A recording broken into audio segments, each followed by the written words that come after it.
मीनू ने भी जिंदगी के करीब आधे सावन देख लिए थे। बाल भी अब कुछ पकने लगे थे।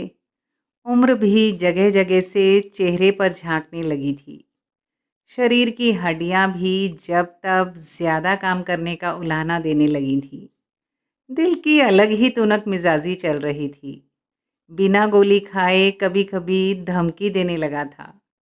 कमर के भी अपने नखरे, जब सब ठीक चल रहे होंगे तो ये अपनी चाल टेढ़ी कर लेती। अब साहेब बढ़ती उम्र में सभी अंगों के साथ एक मधुर धुन निकालना इतना भी सरल नहीं। उम्र है, अपना असर तो दिखाएगी ही। खैर, मीनू फिर भी काफ़ी बेहतर थी। नमस्कार दोस्तों, मैं सुविधा गुप्ता आज आपके साथ हूँ एक कहानी के साथ। यह कहानी सच्ची घटनाओं पर आधारित है। गोपनीयता बनाए रखने के लिए मैंने नाम और स्थान में परिवर्तन किया है। आइए सुनते हैं यह कहानी जिसका शीर्षक है हरे रंग की फ्रॉक। मीनू को रोज़मर्रा के काम से जब फुर्सत मिलती तो कभी कभी चाय की चुस्की के साथ यादों का कोई पिटारा अपने आप ही खुल जाता। ऐसा लगता था वक्त थम गया हो। बीच के सारे सावन तो जैसे किसी और ने जिए हों।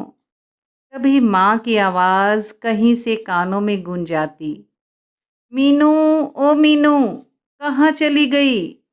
पता नहीं यह लड़की कहीं चाक तो नहीं खा रही। कुछ दिन से मीनू को चाक खाने का नया ही चस्का लगा था और इतनी सयानी थी कि माँ को पता ना चले तो माँ के सामने चाक को पैर की उंगलियों के नीचे दबा लेती थी। माँ भी उसके चेहरे की शरारती मुस्कान से भाप जाती कि ज़रूर चौक को पैर में दबाकर छिपा रही है। माँ भी झट उसके पैर के नीचे से चाक निकालकर खींच लेती। पर मीनू कौन सा कम थी। रुआंसा सा मुंह बनाकर माँ से चाक वापस करने की गुहार लगाती। फिर माँ पुचकारती, बेटा चाक नहीं खाते, नुकसान करेगा, तबीयत खराब हो जाएगी। एक बार एक फैमिली डॉक्टर मीनू के दादाजी को देखने घर आए तो माँ ने धीरे से अपने पल्लू से झांक कर पूछा, डॉक्टर साहब जरा देखिए तो मीनू आजकल चाक खाने लगी है। डॉक्टर साहब ने भी अपने चश्मे में से झांककर मीनू के नाखून, आँख और जीभ का मुआयना किया और कहने लगे, इसमें कैल्शियम की कमी है तभी चाक खाने लगी है। दूध दही ज़्यादा दो, सब ठीक हो जाएगा। क्या ज़माने थे जब डॉक्टर भी घर पर आते थे। अब तो हॉस्पिटल्स में भी लाइन में लगकर भी नंबर आ जाए तो गनीमत है। किसी किसी जगह तो महीनों की वेटिंग के बाद ही डॉक्टर की अपॉइंटमेंट मिलती है। पहले जब जनसंख्या कम थी तो मरीज़ भी कम ही थे और डॉक्टर भी कम ही थे। अब जब मरीजों की भरमार है और डॉक्टर भी कम नहीं, फिर भी डॉक्टर मरीज का अनुपात कम पड़ ही जाता है। डॉक्टर के कहने से माँ अब मीनू को ज़्यादा दूध नहीं देने लगी। मीनू के घर के पास गली में एक खाली से पड़े प्लॉट में दूध की एक बड़ी सी डेयरी थी। वहाँ एकदम प्योर दूध मिलता था। आजकल तो प्योर दूध बेचने वालों के इतने नाटक हैं कि क्या बताएं। अभी हाल ही में एक दूध विक्रेता का अखबार में एक विज्ञापन आया जिसे देखकर मेरी तो हंसी ना रुके। उसमें बाकी सब विशेषताओं के साथ लिखा था, गाय भैंसों को आरओ का पानी पिलाया जाता है ताकि वह और अच्छा और साफ सुथरा दूध दें। मतलब लोगों को बेवकूफ़ बनाने की हद ही है। अपना प्रोडक्ट सबसे बेहतरीन दिखाने के लिए लोग कुछ भी तर्क देने लगते हैं। अब गाय भैंस आरओ का पानी पिएं या नॉर्मल वाटर, इससे दूध की गुणवत्ता पर क्या ही असर पड़ेगा। खैर, ज़्यादा दूध दही के प्रभाव से मीनू की चाक खाने की आदत धीरे धीरे छूट गई। मीनू थी बहुत खुश मिजाज, घर भर का दिल लगाए रखती थी। उसकी माँ को कभी उसे पढ़ाने की ज़रूरत ही नहीं हुई। बस जब उसकी बड़ी बहन पुन्नू को पढ़ाने बैठती तो मीनू वहीं आसपास खेलते खेलते सारा सुनती रहती और सारा सबक अपने आप ही सीख लेती। स्कूल में पुन्नू मीनू से 1 साल आगे थी। मीनू को सोने का बहुत चस्का था। जब स्कूल में उसका दाखिला करवाया तो स्कूल से हमेशा यही शिकायत आती थी कि आपका बच्चा क्लास में सारा दिन सोता रहता है। लेकिन चोपड़ा मैडम, मीनू की क्लास टीचर, जब भी मीनू की माँ से मिलती तो कहती, आपकी बेटी यूं तो सारा दिन क्लास में सोती रहती है, पर जब रिजल्ट आता है तो फर्स्ट आती है। ये कब क्या सुनती है, कितना कैसे पढ़ती है, समझ में नहीं आता। उसकी माँ को पता था कि मीनू खेल खेल में सारा सबक पुन्नू के साथ पढ़ लेती थी, वह भी अगली क्लास का। लेकिन फिर भी उसकी माँ ने दोनों बहनों को एक क्लास में करवाने की कभी कोशिश नहीं की। बात कुछ सन 1972 के सावन के आसपास की है।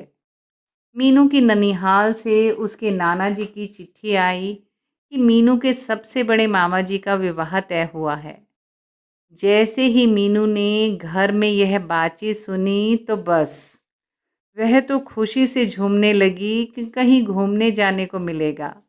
और उस पर मामा जी की शादी, ओहो, सोने पर जैसे सुहागा। खूब सारा धूम धड़ाका, खूब सारी मिठाइयाँ, अच्छा अच्छा खाना, स्कूल से छुट्टी, नए कपड़े आदि। वाह जी वाह, इससे ज़्यादा तो दिल को खुशी का पता ही नहीं था। यही सब तो जैसे अंबर के सितारे हों जो कभी कभार ही धरती पर उतरते हों। मीनू तो जैसे सुहाने सपनों में खो गई। रोज माँ को ठुनकती, माँ नानी घर कब जाएंगे, मामा जी की शादी कब होगी, माँ कब लेकर चलोगी। बस इन्हीं सपनों में खोए खोए मीनू की सुबह से शाम हो जाती। उसकी माँ ने कितनी बार समझाया भी था, बेटा अभी तो पूरे 2 महीने पड़े हैं। पर मीनू तो जैसे दिन काटे नहीं कट रहे थे। रोज स्कूल जाना उसे किसी सज़ा से कम नहीं लग रहा था। यूं भी उसका स्कूल में बिल्कुल दिल नहीं लगता था। उसके चाचा की लड़की बब्बी हमेशा उसके साथ रहती थी, पर फिर भी उसे तो बस नींद ही आती रहती थी। क्लास में फर्नीचर के नाम पर बैठने के लिए बहुत सख्त टाट थे, ब्राउन और लाल धारी वाला। और बैग रखने के लिए लकड़ी की टेबल की जगह कोई 7-8 इंच ऊंची और 18 बाई 18 इंच की लकड़ी की चौकी होती थी। मीनू स्कूल में पहुंचते ही चौकी पर अपना बैग रखकर सो जाती थी। लंच टाइम में बब्बी मीनू को उठा देती कि चल उठ, खाना खा ले। यूं तो मीनू भी नींद में भूख से बेहाल हो रही होती थी, और नींद इतनी हावी होती थी कि बब्बी के उठाने पर ही उठती थी। खाना खाकर फिर तो और अच्छी नींद आती थी और दोबारा वह फिर चौकी पर सिर रखकर सो जाती थी। स्कूल की छुट्टी के समय बब्बी मीनू को उठाती थी कि बहन अब उठ जा, घर जाने का टाइम हो गया। मीनू भी खुशी खुशी अपना बैग उठाकर बब्बी और पुन्नू के साथ रिक्शा में बैठकर घर आ जाती थी। बस यही मीनू की रोज की दिनचर्या थी। अब मामा जी के विवाह की खबर सुनकर तो मीनू के पांव ही जमीन पर नहीं पड़ रहे थे। उस जमाने में घूमने जाना मतलब नाना नानी के घर जाना या किसी और रिश्तेदार के घर जाना। बस यूं समझिए मुल्ला की दौड़ मस्जिद तक ही थी। अब तो मीनू ने सुबह शाम एक ही रट लगा रखी थी कि नानी घर कब जाएंगे। माँ पिताजी भी उसे जवाब दे देकर थक गए थे। अब जैसे कैसे शादी का समय पास आ ही गया। मीनू के माँ पिताजी ने करीब 15 दिन पहले शादी में जाने का प्रोग्राम बनाया। कभी सोचती हूँ तो पहले लोगों के पास कितना समय रहता था। न बच्चों के स्कूल की फिक्र, न किसी और ज़रूरी काम का रोना। शादियाँ भी तो जैसे महीना महीना आराम से चलती थी। न किसी को ठहरने की फिक्र होती थी, न ज़्यादा खाने पीने का टीम टाम था। जहाँ जगह मिल गई वहीं पढ़कर सो गए। आजकल तो शादियों में रिश्तेदारों को बुलाना भी किसी सिर दर्द से कम नहीं। मदद कराने के नाम पर सब ज़ीरो और मुंह फुलाने के नाम पर सब हीरो। एक को मनाओ तो दूसरा रूठ जाता है, दूसरे को समझाओ तो तीसरा तैयार खड़ा होता है। और विडंबना तो देखिए, इन्हीं मान मनोहारों के बीच हमारे यहाँ शादियाँ खुशी खुशी संपन्न भी हो ही जाती हैं। पहले जीवन बहुत सादे थे, उम्मीदें अपेक्षाएं कम थीं। बस मतलब था तो सिर्फ मिल बैठकर ज़्यादा से ज़्यादा आनंद उठाने का। मुझे याद है मेरी नानी के यहाँ भी अक्सर शेरो शायरी कविता गज़ल की बैठक हुआ करती थी। और सारी सारी रात जो रौनक लगती थी उसका मज़ा ही कुछ और था। अब तो ऐसी कल्पनाएं भी व्यर्थ लगती हैं। सादे खान पान थे, बड़ों का इतना दबदबा था कि रोज़मर्रा की तो बात ही छोड़िए, ऐसी महफिलों में भी कभी किसी को खाते पीते नहीं देखा। अब तो बच्चे कंधे तक आए नहीं कि अपने हिसाब से मनमानी और अपने शौक करने लगते हैं। पहले तो बच्चे माँ बाप के आँख की घूरी भी समझते थे। अब यह हालत है कि माँ बाप को ही बच्चों की तुनक मिजाजी समझनी पड़ रही है। कहाँ से कहाँ आ गए हम। हाँ, तो मैं बतला रही थी कि आखिर शादी में जाने का दिन भी आ ही गया। मीनू अपनी बड़ी बहन पुन्नू और छोटी बहन वर्षा के साथ शादी में जाने के लिए कूद कूद कर तैयार हो गई। उन दिनों उनके पास एम्बेसडर कार थी। संयुक्त परिवार की ही सही, पर कार का होना बहुत बड़ी उपलब्धि होती थी। पहले लोग कार लेने पर दोस्त रिश्तेदारों आस पड़ोस में मिठाई बांटते थे, जैसे एक बहुत बड़ा मील का पत्थर हासिल कर लिया हो। अब तो घर घर में इतनी कारों की अति हुई पड़ी है कि बस पूछिए मत। जैसे कोई शौक ही नहीं आता। हाँ, कहीं जाना हो तो बस यंत्रवत इस्तेमाल कर लेते हैं, इससे ज़्यादा कुछ नहीं। या जिस दिन नई गाड़ी घर में आती है उस दिन खुश हो लेते हैं। खुशी के मायने भी वक्त के साथ कितने बदल जाते हैं। पुन्नू, मीनू और वर्षा भी अपने माँ पिताजी के साथ ननिहाल दिल्ली पहुँच गए। उसकी नानी का घर पहाड़गंज में था। नाना जी को सरकारी क्वार्टर मिला हुआ था, एकदम प्राइम लोकेशन पर। सारे घर में 15 दिन पहले से ही इतनी चहल पहल थी कि बस पूछिए मत। मीनू की एक मौसी भी अपने बच्चों के साथ आ गई थी। पता नहीं पहले के लोग इतने इतने मेहमान कैसे संभाल लेते थे। अब तो एक टाइम भी संभालना मुश्किल लगता है। शायद पहले मेहमान नवाजी की इतनी औपचारिकताएं नहीं थीं, इसलिए निभाना संभव था। नाना नानी, मौसियों और मामा जी ने पुन्नू, मीनू, वर्षा को सिर आंखों पर बिठाया। खूब गाना बजाना, गपबाजी, धमा चौकड़ी चली। अगले दिन नाश्ते के बाद सब अपने अपने कपड़े एक दूसरे को दिखाने लगे कि शादी में क्या क्या पहनेंगे। सबको बड़ा चाव आ रहा था। जैसे ही मीनू की बारी आई तो माँ ने उसकी भी फ्रॉक निकालकर मौसियों और नानी को दिखाई। मीनू को वह ज़्यादा पसंद नहीं थी। उसने भी सबके सामने कह दिया, माँ मुझे ये अच्छी नहीं लग रही, यह नहीं पहनूंगी। माँ ने भी जवाब दिया, अच्छी तो है लाडो। नहीं माँ, इसका रंग अच्छा नहीं है, मीनू बोली। मौसी ने भी समझाया, अच्छा तो है मीनू। पर मीनू की उदासी बरकरार रही।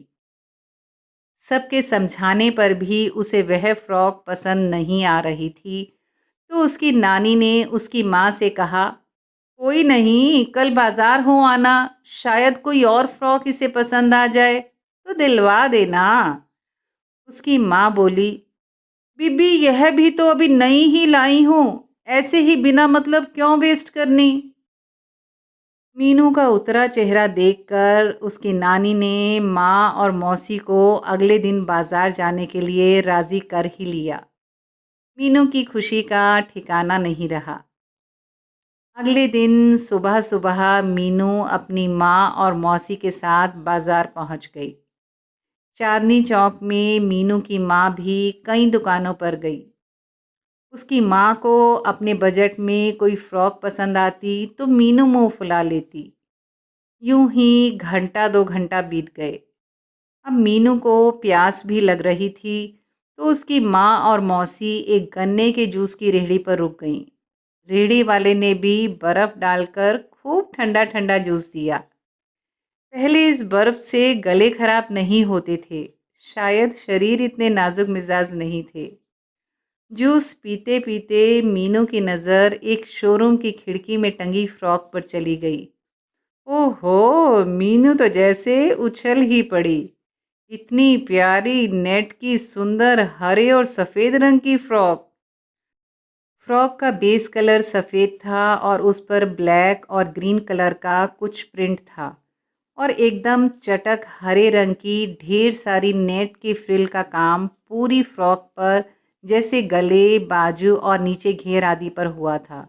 उसकी बेल्ट भी नेट की ब्राइट हरे फ्रिल वाले कपड़े की ही थी।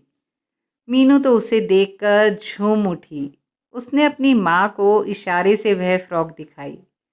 उसकी माँ तो शोरूम देखकर ही ठिठक गई और अपनी बिटिया से बोली, बेटा वह बहुत बड़ा शोरूम है, वहाँ सामान भी बहुत महंगा होगा। मीनू को यह सब सुनाई नहीं दे रहा था। उसे तो बस अर्जुन की तरह सिर्फ वह हरे रंग की नेट वाली फ्रॉक पाने का लक्ष्य नज़र आ रहा था। उसकी माँ ने मीनू को बहुत समझाने की कोशिश की पर मीनू थी कि टस से मस ना हुई। हार कर उसकी माँ और मौसी थोड़ा झिझकते हुए उस शोरूम में घुसीं। अंदर जाकर दुकानदार से उस फ्रॉक का दाम पूछा तो उसने बताया पूरे 90 रुपए की है, ना 1 रुपया कम ना एक ज़्यादा। उसकी माँ और मौसी तो सुनकर भौचक्की रह गई क्योंकि उस ज़माने में 9-10 रुपए की अच्छी खासी पार्टी में पहनने वाली फ़्रॉक आ जाती थी। इतनी महंगी फ़्रॉक खरीदना शायद उसकी माँ के बस की बात नहीं थी।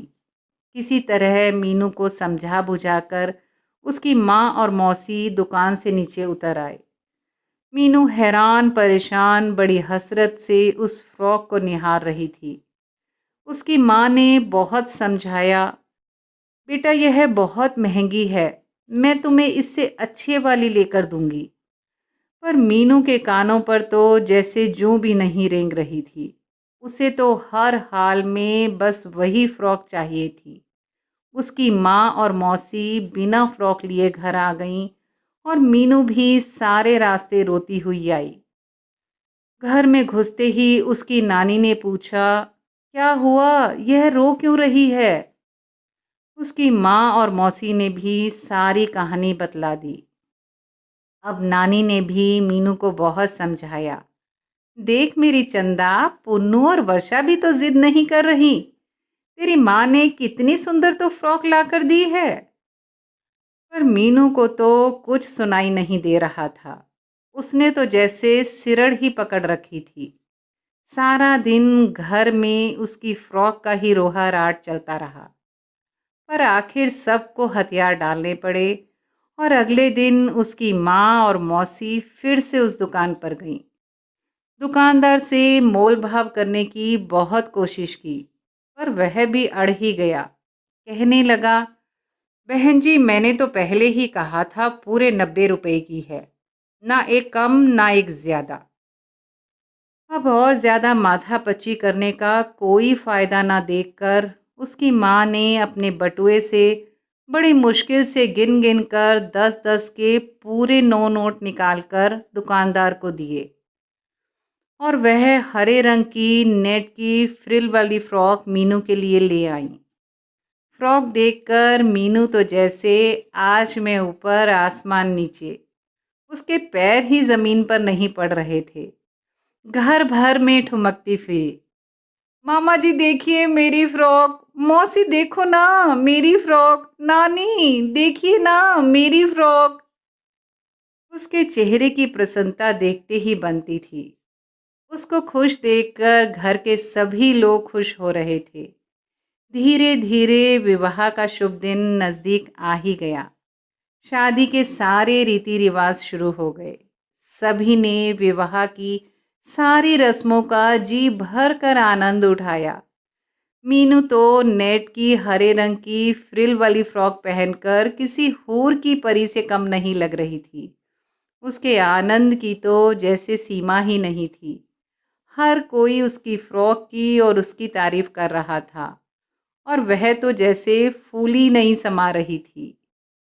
इसी तरह सारी शादी राजी खुशी से संपन्न हो गई। इतने बरस बीत जाने के बाद भी मीनू को उस हरी फ्रॉक की भूल नहीं पड़ रही थी। उसे अब बड़े होकर एहसास हुआ कि उसकी खुशी के लिए माँ ने तब अपनी हैसियत से बढ़कर वह फ्रॉक कितनी मुश्किल से खरीदी होगी। कभी कभी मीनू को अपराध बोध होता कि माँ से तब क्यों इतनी जिद करी। माँ ने तब कैसे परिवार की अन्य कितनी महत्वपूर्ण आवश्यकताओं को पीछे रखकर वह फ्रॉक दिलवाई होगी। सच में बचपन भी कितना नादान होता है। पर यह बात मीनू को अब ज़रूर समझ में आई कि माँ बाप को भी बच्चों के सामने सुपरमैन वाले अवतार में नहीं रहना चाहिए, ताकि बच्चों को यह ना लगने लगे कि वे जो चाहें, जब चाहें, जितना चाहें उन्हें सब मिल जाएगा। उनके माँ बाप कहीं ना कहीं से लाकर दे ही देंगे। हर परिस्थिति की सीमा अगर बच्चों को उनके बचपन से ही अवगत करवाई जाए, तब शायद बच्चे अच्छे ढंग से माँ बाप की सीमाएं, क्षमताएं समझ पाएंगे और अपनी ज़िंदगी में एक बेहतर इंसान बन पाएंगे। फ्रॉक की इस छोटी सी घटना ने मीनू को ज़िंदगी की बहुत बड़ी सीख दी। इसलिए शायद वह हरे रंग की फ्रॉक उसकी यादों में हमेशा के लिए रह गई। तो दोस्तों, कैसी लगी यह कहानी कमेंट सेक्शन में कमेंट करके अवश्य बताइएगा। अगर आप यह कहानी पढ़ना चाहते हैं तो शुद्ध देसी थॉट्स वर्डप्रेस पर जाकर पढ़ सकते हैं। उसका लिंक मैं नीचे डिस्क्रिप्शन बॉक्स में शेयर कर रही हूँ। धैर्य से सुनने के लिए हार्दिक आभार। धन्यवाद।